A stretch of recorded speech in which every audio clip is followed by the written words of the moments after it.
Obrigado por nos acompanhar nesta transmissão do culto a Deus na Primeira Igreja Batista do Pará. Somos uma igreja que expõe a palavra de Deus e cremos que a Bíblia é inerrante, infalível e suficiente para nos tornar mais parecidos com Jesus. Queremos te encorajar a estar conosco em nossos cultos presenciais aos domingos, às quartas e aos sábados. Assim, poderemos celebrar juntos o Deus vivo e aprendermos mais as verdades de sua palavra. Se você tomou alguma decisão, entre em contato conosco através do nosso site e das redes sociais. Queremos orar por você e ajudá-lo na sua caminhada com Cristo. Que Deus te abençoe copiosamente em nome de Jesus. Amém. Abra sua Bíblia em Lucas capítulo 15. Lucas capítulo 15. Capítulo 15, versículo 11 ao versículo 24. Quando você está abrindo a sua Bíblia, o tema dessa mensagem é Desafios da Paternidade. E quando eu lembro da minha infância, tem uma cena, especialmente numa propaganda, muitos anos atrás, por volta aí dos 45 anos atrás, tinha uma propaganda que ficou marcada na minha memória. E essa propaganda era interessante, que refletia um rapaz, na verdade um júnior. Ele treinou futebol, treinou, e de repente o time dele foi para a final. E naquela madrugada ele nem dormiu, ele acordou cedo e foi cutucar o pai, estava na cama. Na verdade domingo talvez era o único dia que o pai podia descansar até mais tarde. E aquela criança incomoda o pai, vamos lá, vamos chegar mais cedo e tal. E o pai sai da cama, trancos e barrancos, pega o seu filho e com a sua filhinha e vão no estádio de futebol. Estou falando de uma propaganda de 45 anos atrás. Sim, existia TV já há 45 anos atrás, tá? E a cena é interessante que aquela criança, aquele júnior ficou no banco de reserva. E ninguém colocava ele. E o pai ali torcendo, levantando a faixa com a família e tal, tentando empolgar aquele menino ali no banco de reserva. E o jogo vai, outros entram, se machucam tal, e até que alguém se machuca, ele tem que entrar. Era a última opção. Ele entra. No finalzinho, mas nesse finalzinho começa a cair uma tromba d'água, aquela chuva, que a bancada fica meio vazia, mas aquele pai estava torcendo por aquele filho. E de repente aquele menino pega a bola, dribla 1, dribla 2, dribla 3. Eu acho que ele era São Paulino, aquele menino, mas a propaganda não fala. Ele de repente entra na área, vai chutar e sofre uma violenta falta. Cai, nós sentindo dores. E o pai entra correndo. Ele pega uma pomada, na verdade a propaganda de um remédio, uma pomada. E passa na perna do filho. E mostra aquela cena, fazendo massagem e tal. E não tinha mais ninguém para colocar no time, ele continuou lá. Foi pênalti, e aí de repente ele é escolhido para cobrar. Faltando minutinhos para terminar. Aquela criança, então, ajeita a bola, se aproxima da bola, vai chutar, bola de um lado, goleiro do outro, e é gol! E a cena mostra algo que nunca mais vou esquecer. Aquele pai corre, é o primeiro a abraçar aquela criança, debaixo de chuva, de barro. E aí vem os dizeres, na propaganda, enfatizando o seguinte: não basta ser pai, tem que participar. Não basta ser remédio, tem que ser gelol. Isso aí é outra parte que não tem nada a ver, né? Vamos ganhar aí alguma coisa aí. Mas essa cena marcou tanto a minha vida. Puxa vida, que coisa linda, né? Um pai participativo, né? Não basta ser pai, tem que participar. Olhando para a minha história, eu louvo muito a vida do meu pai, Eurico Pereira Cristal.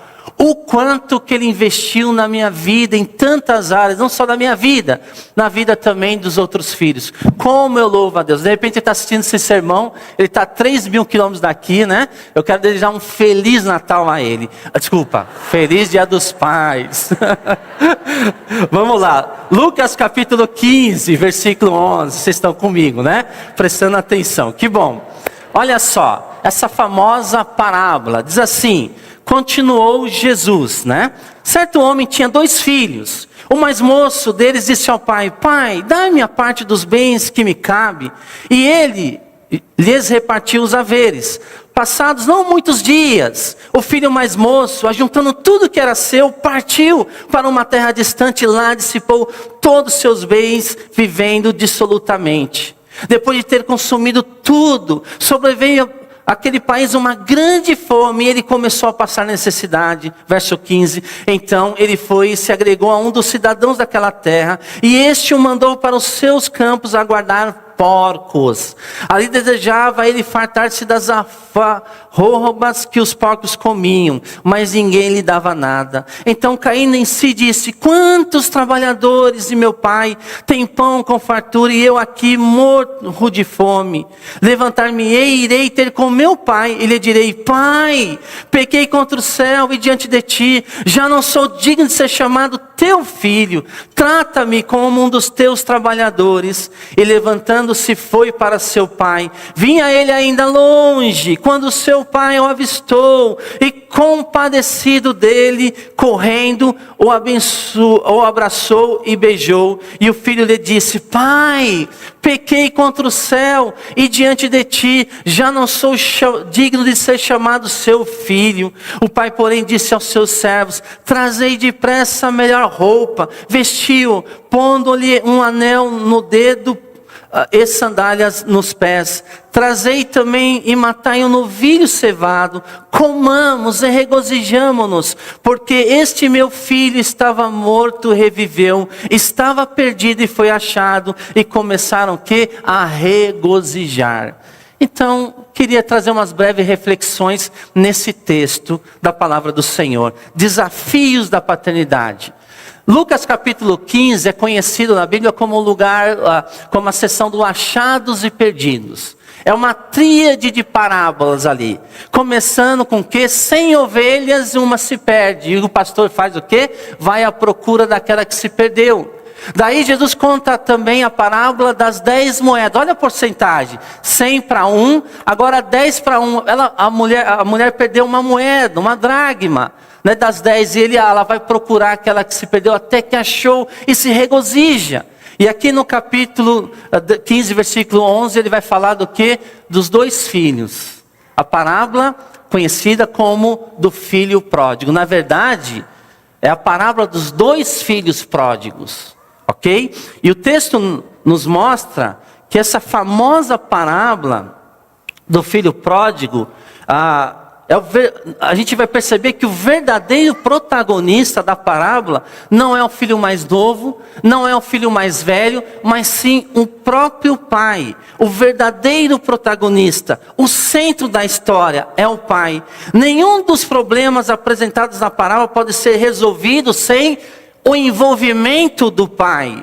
O pai faz tudo o que pode, precisa ser feito para restaurar o que? A harmonia do lar, para restaurar aquela família. A parábola é sobre o amor irredutível de um pai.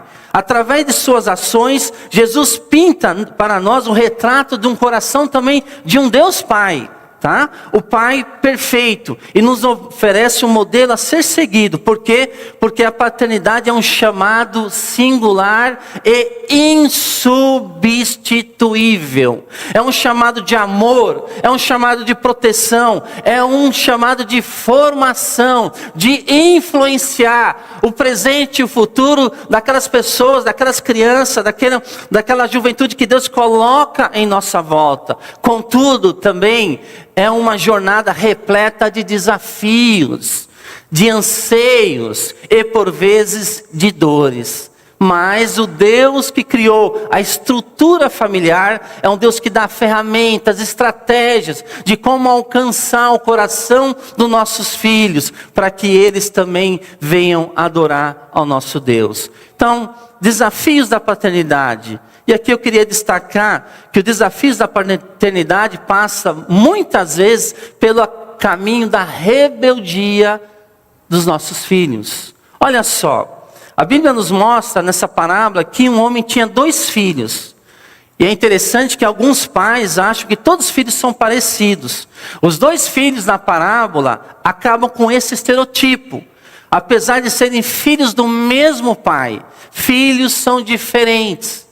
Podem ser filhos gêmeos, mas são diferentes. Características, personalidade, preferências, né? Diferentes. E a palavra destaca essa outra característica. E de repente o texto nos informa que o mais novo, ele faz um pedido: Pai, dá-me a parte dos bens que me cabe. Ou seja, porção que ele pediu antecipadamente a sua herança. O pedido do filho mais novo era uma ofensa grave na cultura judaica. Isso significava desejar a morte do próprio pai. O costume era que a propriedade fosse dividida após o pai partir através do testamento, como está lá em Números 27. Era considerado insensato, embora não exatamente ilegal, dispor da propriedade durante a vida. O pedido do filho mais moço envergonha tanto o pai quanto a sua família. É um certificado de declaração pública que ele não quer mais viver com a família, nem ser identificado com ela. O filho, ao pedir o que devia ser disponibilizado após a morte do pai, está com efeito escrevendo o atestado de óbito do seu pai. Na sociedade judaica, essa era uma ofensa praticamente imperdoável. Mas nessa parábola do Senhor Jesus, o que chama a atenção é que a reação do pai, após esse jovem filho mais novo pedir, antecipadamente a sua herança, a Bíblia vai dizer que ele repartiu no versículo 12. Mostra que o pai entregou de forma voluntária, mesmo sabendo das consequências. O pai podia responder de maneira diferente, mas ele não faz. O pai opta pelo caminho mais difícil, extraordinariamente difícil. O que ele fez no versículo 12? Ele repartiu sua propriedade entre eles. O pai não divide apenas suas posses, ele divide também a sua vida e o seu legado. Porque a palavra, quando fala assim que ele dividiu os seus bens, a palavra é bios. Olha só, interessante usar essa palavra que vem de biologia, que vem de vida. O pai, ele reparte isso, ele entrega ao seu filho. E aqui, meus irmãos, uma nota de rodapé, tá? Tem 4 notas de rodapé. A primeira, a gente olha aqui nesse texto daquele pai. E o que eu percebo aqui, uma verdade. Aprenda a deixar o seu filho ir. Há momentos que não tem mais como segurar. A maioria das vezes vai ser por bons motivos, que nem um novo desafio, um novo emprego, um novo trabalho, uma nova cidade. Aprenda a deixar o seu filho ir, sem chantagem alguma. Faz parte da vida. Mas o difícil para esse pai na parábola era justamente aprender a deixar ir um filho que estava submerso no pecado e na rebeldia. Não foi fácil, mas ele percebeu que não tinha mais como segurar, e ele aprendeu o quê? A soltar. Aprendeu a deixar o filho ir sem chantagem alguma, emocional. A gente recebe todo ano muitos seminaristas que vêm de todas as regiões do Brasil, às vezes de alguns alunos internacionais ali no Palavra da Vida. A gente ouve as histórias, quanta chantagem de papai e mamãe. Não, se você for eu vou ficar doente. Não é o momento, fica em casa. E às vezes, usando de chantagem, mandando mensagens de aplicativos. Queridos, faz parte da vida. Há um momento que a gente tem que soltar. Nós temos que aprender a deixar ir os nossos filhos. Deixar ir. Claro que a gente espera que não seja por esse motivo aqui da parábola. Mas vai chegar um momento. São fases da vida. E aí, nesse caso, esse filho mais novo, o filho pródigo, ele sai por rebeldia. E a rebeldia é caracterizada por quê? Por egoísmo. Você percebe isso na parábola. Ele só pensa em si mesmo. A rebeldia é caracterizada também por indiferença. Não se importa com o estado emocional do pai, da família, do outro irmão. A rebeldia também é caracterizada por ingratidão. Parece que apagou na mente tudo aquilo que foi investido na vida daquele filho mais novo. Ele é ingrato, ele não consegue ver motivos de gratidão. E também, olha só, a rebeldia é caracterizada também por pressa. A Bíblia fala que ele se organiza rapidamente. Essa é uma característica da rebeldia. E nós vamos encontrar também no texto bíblico uma outra característica: afastamento. A rebeldia vai quebrando conexões. E o texto mostra no versículo 13 que ele foi embora. Arrumou as suas coisas, pegou seu dinheiro, pegou a sua herança e foi embora. Longe de Deus, longe do papai, longe da mamãe, longe da família, mais perto dos amiguinhos. E a Bíblia vai mostrar que a rebeldia leva também ao desperdício. O que ele faz? Ele pega os seus bens num lugar distante, num país distante, ele espalha, ele dissipa. A imagem aqui do texto dessa palavra significa jogar sementes ao vento. E lá a Bíblia fala que ele desperdiçou os seus bens vivendo irresponsavelmente. Essa é a característica de um filho que cultiva a rebeldia no coração. O filho pródigo estava simplesmente procurando prazer e liberdade. Olha, prazer e liberdade. O pecado é assim, ele promete liberdade, mas ele oferece escravidão. O pecado promete prazer, mas ele oferece dor. O pecado promete novos amigos, mas oferece solidão. Esse é o estilo de ser do pecado. E sejamos honestos, as pessoas simplesmente procurando prazer, sejamos honestos, as pessoas que pensam assim não costumam pensar muito no futuro. O filho mais moço reuniu tudo e perdeu tudo rapidamente. Foi da festa à fome em apenas 2 versículos na parábola do Senhor Jesus Cristo. Ele reuniu tudo e perdeu tudo. Foi da festa à fome em apenas 2 versículos, versículo 13b e 14. O filho mais moço, juntando tudo, o texto fala, o que era seu, partiu para uma terra distante, e lá dissipou todos os seus bens, vivendo dissolutamente. Depois de ter consumido tudo, olha, reuniu tudo e consumiu tudo, sobreveio àquele país uma grande fome, e ele começou a passar o quê? Necessidade. Que quadro complicado. Aqui em Lucas 15, como foi falado, é a seção de achados e perdidos. É dado tanta ênfase ao verbo perdeu, que ele aparece 8 vezes no capítulo 15. A condição de perdição do homem é enfatizado 8 vezes no capítulo 15. Olha só o versículo número 6 do capítulo 15. Desculpa, versículo número 4 do capítulo 15. Qual dentre vós é o homem que possuindo 100 ovelhas e perdendo, olha lá, perdendo, ó, percebe? Perdendo, uma delas não deixa no deserto as 99 e vai em busca da que se perdeu, até encontrá-la. Essa era a característica. Jesus está mostrando o perfil da humanidade, do ser humano sem a presença de Deus. Mas o texto mostra também que mesmo assim, nas 3 parábolas, Jesus mostra aos escribas e fariseus como Deus se importava com os pecadores. Você nota isso claramente, né? A forma como Deus se importava com essas ovelhas perdidas, essa moeda perdida, esse filho perdido, mostrando o perfil totalmente diferente de quem? Dos escribas e fariseus, né? Porque olha só, irmãos, Lucas 15, versículo 1 e 2, Jesus ele vai contar essas 3 parábolas em resposta a quem? Aos fariseus e escribas. Olha o que diz ali, versículo 1 e 2. Aproximavam-se de Jesus todos os publicanos e pecadores para ouvir.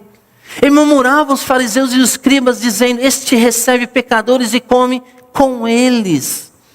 Jesus então lhe conta essas 3 histórias, porque o alvo principal de Jesus eram os escribas e fariseus. Eu sei que na parábola do filho pródigo, o mais famoso é o filho mais novo, mas na verdade, teologicamente, a ênfase está no filho mais velho. Porque o filho mais velho, ele tem a característica dos escribas e fariseus.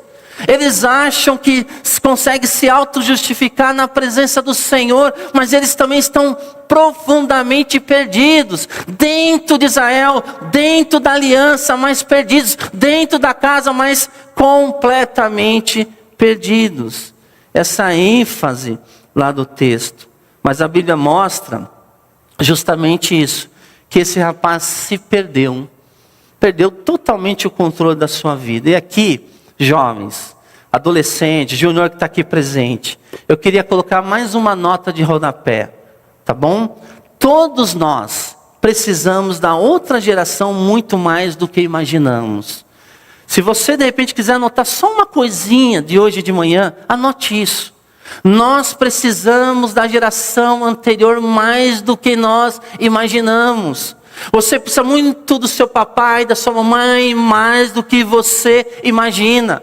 Você precisa das cabelos grisalhos de muita gente, muito mais do que você sequer pretende buscar esse tipo de ajuda e orientação. Quando eu falo isso, todos nós precisamos da outra geração muito mais do que imaginamos. Isso é profundamente contracultural. Nossa cultura é obcecada pela juventude. Na sociedade em que vivemos, pessoas de idade avançada são irrelevantes. Pais idosos são considerados um problema que tem que ser resolvido. As tendências são estabelecidas pelos jovens, e os jovens definem o que é importante.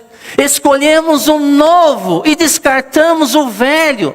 Ser velho é algo ruim em nossa cultura. Isso não é normal. Nunca foi assim no passado bíblico. A Bíblia insiste na atitude de respeito e interdependência. Eu preciso dos mais jovens, os mais jovens precisam de mim. Eu preciso dos mais velhos, os mais velhos precisam de mim. Olha o que diz em Provérbios 16:31. O cabelo grisalho é uma coroa de esplendor. O que dizer de Provérbios 23:22? Ouça o seu pai que o gerou. Não despreze a sua mãe quando ela envelhecer. Isso é contracultural. Isso é totalmente contracultural. Jovem, você quer ter multiplicado os seus dias? Honre o seu pai e a sua mãe. Busque orientação. Converse com eles. Crie mecanismo de você poder abrir a janela do seu coração e compartilhar os desafios, as dúvidas, as lutas. Como é bom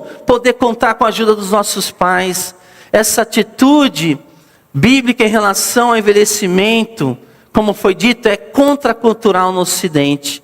Mas aprendemos nas Escrituras que devemos ser contraculturais quando o Evangelho se opõe à nossa cultura. O Evangelho ele redime a cultura. Se é contracultural, vamos pregar o Evangelho, a palavra do Senhor. Então todos nós precisamos da outra geração muito mais do que imaginamos. No relacionamento interpessoal, a experiência e a idade são importantes. Portanto, se você é jovem aqui essa manhã, encontre alguém mais velho para discipulá-lo. Se você é mais velho, encontre alguém mais jovem para discipular. Se você se encontra entre um e outro, faça as duas coisas. Quando um jovem negligencia tal princípio, a gente sabe as consequências. Só busca orientação entre seus pares. Isso é extremamente perigoso. Mas olha só a consequência. Essa criança, esse jovem, o filho mais novo não ouviu os conselhos do seu pai. E lá no versículo 14, depois de ter consumido tudo, sobreveio àquele país uma grande fome e ele começou a passar necessidade. Então ele foi e se agregou a um dos concidadãos daquela terra, e este o mandou para os seus campos a guardar porcos. Ali desejava ele fartar-se das alfarrobas que os porcos comiam, mas ninguém lhe dava nada. Olha só, ele vai exercer uma atividade que era uma ofensa ao judaísmo do Antigo Testamento. Aliás, até hoje, só tem um lugar em Israel que cria porcos, um kibutz. E esse chiqueiro é suspenso para não contaminar o solo. Eu tive o prazer de conhecer alguns anos atrás. Um só. Porque até hoje é uma versão. Existe a proibição, onde constitui uma fronteira inviolável entre judeus e gentios. Então, para os judeus, os porcos eram um símbolo de degradação. Não seria possível um judeu cair num nível mais baixo que isso. A situação do filho é selada da frase: mas ninguém lhe dava nada, nem entre os porcos. Ele totalmente sozinho e perdido nessa região distante, nesse país distante. Todavia, a solidão e a miséria têm um efeito às vezes salutar. A solidão e a miséria às vezes tem esse efeito medicinal, psicológico, ok? E aqui vai a terceira nota de rodapé. Às vezes nós como pais precisamos aprender a ver os nossos filhos passar necessidade. Faz parte da pedagogia bíblica. A gente quer cercar os nossos filhos, né? Na Nárnia, na Disney, num ambiente perfeitamente controlado. Mas nós precisamos entender e aprender a ver os nossos filhos passar necessidade como consequência de escolhas que são feitas. Pais, a verdadeira paternidade bíblica não é possessiva, ela concede liberdade. Dar liberdade não significa ausência de limites, mas reconhecer a individualidade do filho e sua capacidade de fazer escolhas, especialmente os mais grandinhos. E mesmo quando as escolhas foram erradas, o filho se distanciar, pais, somos chamados a manter a porta do coração aberta, somos chamados para deixar a porta dos nossos lares abertas, cultivando uma esperança em Deus pelo retorno desse filho. Então, desafios da paternidade. Primeiro, passa pelo caminho, às vezes, da rebeldia. E precisamos estar preparados. Segundo, passa também pelo caminho da graça do Senhor. Olha só no versículo 17 de Lucas 15. Caindo, porém, em si. Então, caindo em si, indica um momento de arrependimento profundo, uma volta à razão. A primeira consequência de cair em si é a clareza do pensamento e a autoavaliação honesta. O arrependimento começa com a consciência da realidade. Louvamos a Deus que essa história continua e ele cai em si. Ele começa, a fazer comparações e percebe que loucura, que loucura. Eu dei costa para o papai, que loucura. Eu dei costa para a minha família, que loucura. Ele cai em si, Esse momento, a volta à razão, como eu gosto desse cair em si. Nossa, é maravilhoso esse cair em si, o trabalhar do Espírito Santo na mente de filhos rebeldes, eles caem em si.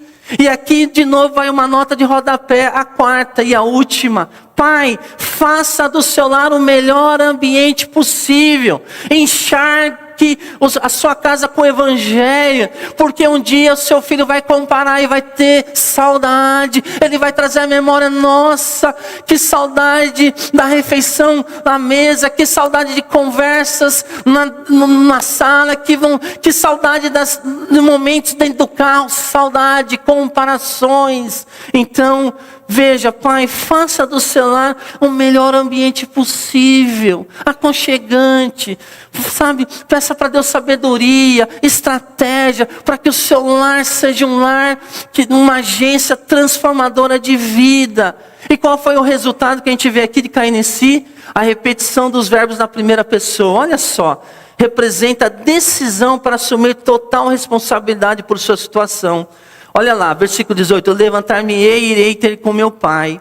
E lhes direi, pai, pequei contra o céu e diante de ti, já não sou digno de ser chamado teu filho, trata-me como um dos teus trabalhadores. E levantando-se foi para aonde? Para o pai. Olha só, o verbo na primeira pessoa, eu levantar-me-ei, eu irei, eu direi, eu pequei, eu já não sou digno. Característica de um coração arrependido. Quais os passos do verdadeiro arrependimento? Passa em reconhecer, confessar e deixar. Um coração que cai em si percebe isso, ele reconhece, ele confessa e ele deixa a sua iniquidade. Sua confissão no texto bíblico é voltada para o Pai e inclui outro elemento. Qual outro elemento? O próprio céu. A injúria ao pai por parte do filho é mais que uma ofensa social. Tem uma dimensão horizontal, sim, entre ele e o pai, e também uma dimensão que é vertical. No mundo bíblico, uma ofensa contra o pai era uma ofensa contra a ordem da criação, contra o próprio céu. Contra o próprio céu. E ele coloca o quê? Pequei contra o Senhor e pequei contra o céu. Um reconhecimento genuíno de uma vida que foi alcançada pela ação do Espírito Santo. O filho muda a sua atitude para com o pai. Ele ao partir disse com frieza, pai. Ao voltar ele fala intimamente, meu pai. É interessante. Gente, tem tantos detalhes nessa parábola que você, olha, nós teremos que passar aqui 2 meses pregando a parábola do filho pródigo. Sabe, sai, quando ele, pai, me dá uma herança. Quando ele se arrepende, ele fala, meu pai. É um termo tão amoroso, tão carinhoso, meu pai, pequei, meu pai. Então, olha só, o que a gente vai ver? O pai, ele volta, o pai o vê de longe, indicando expectativa diária e contínua. Este é o clímax da parábola, o ápice da palavra. Quando ainda ele estava longe, viu o seu pai. E o que o pai fez? Ah, tá vendo? Voltou, né? Eu não te falei. Tá vendo? Se você tivesse dado ouvido para mim, não teria acontecido isso. Ah, você puxou pro seu tio, né? Irmão da sua mãe, claro. Parente, né? Claro. Ah, é isso que ele faz? Olha só, o pai o vê de longe indicando... Aliás, o que o pai faz, né? Ele se enche de íntima compaixão. Lembra que domingo que eu preguei aqui de manhã? A mesma palavra que é usada 8 vezes com aquela viúva de Naim. Jesus se encheu de compaixão por ela. É a mesma palavra, íntima compaixão. E quando vejo o pai é tomado por essa íntima compaixão, os verbos sinalizam ação rápida. Ele viu, ele compadeceu, ele correu. Veja, não é uma atitude esperada de um pai idoso. Não é correr a um ato escandaloso e humilhante para um homem idoso no contexto semita. Então ele viu, ele se compadeceu. O que ele faz? Ele corre, ele abraça. O texto fala que ele abraça o seu filho e ele beija o seu filho. Que cena linda aqui nessa parábola de Jesus Cristo. Queridos, a restauração foi completa. Ele veste uma roupa, um anel, uma sandália e festa. O pai fala assim, coloca a melhor roupa.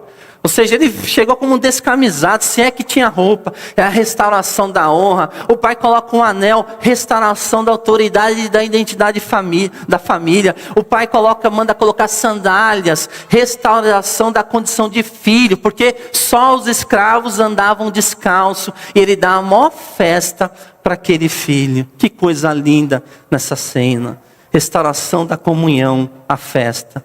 O filho pode voltar como um servo, mas não foi recebido como um. Talvez o filho imaginasse que o seu pai o repudiaria, mas o pai, ao contrário, o honra. Esse meu filho estava morto e voltou à vida. Estava perdido e foi achado. E começaram a festejar o quê? O seu regresso. Que aplicação linda para nós. Pais, como reagimos à falha de nossos filhos? Somos rápidos para apontar o erro, certo?